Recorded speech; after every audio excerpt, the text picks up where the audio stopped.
Die Hard 2, Predator 2, RoboCop 2, Under Siege 2, and Jurassic Park 2: The Lost World. What do these sequels have in common? Being easily some of the most underrated and underappreciated sequels of all time that got unjustified hate from all those hack critics back in the day. Yes, this film does have its flaws, like it's a retread of the original film, and of course the villains aren't as memorable as Hans Gruber and his henchmen, but I don't think it's as bad as some say it is. So what's the plot about? The plot centers around a group of rogue military men seizing control of an international airport. It is now up to John McClane to once again save the day and race against the clock to make sure that Holly's plane lands safely. Bruce Willis reprises his role as John McClane and is fantastic, but must now race against the clock in order to take out the baddies and make sure that the planes land safely before they run out of fuel. William Sandler gives a solid performance as the villainous Colonel Stewart, and while he is nowhere near as memorable as Hans Gruber and later Simon Gruber, he is a pretty ruthless and sociopathic military colonel who not only wants to take control of an international airport and holds countless people hostage, but is also supported by a cruel dictator and drug lord General Esperanza.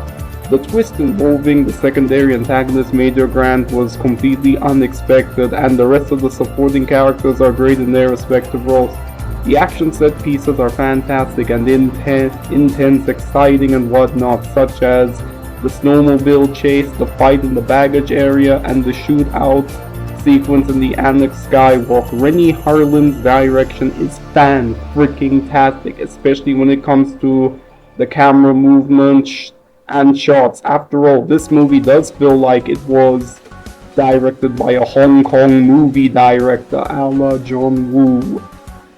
So yeah, you get the idea. The cinematography is well done and the visual presentation is amazing for what it is. Michael Kamen's musical score is amazing and brilliant.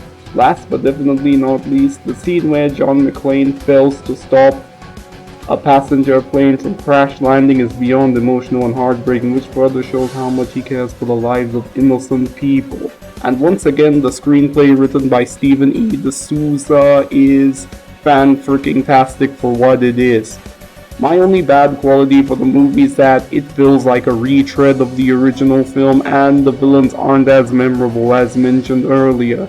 It may not be as good as the first and later third movie, but it is still a solid, underrated and well done sequel. I am going to give Die Hard 2 a perfect 10 out of 10.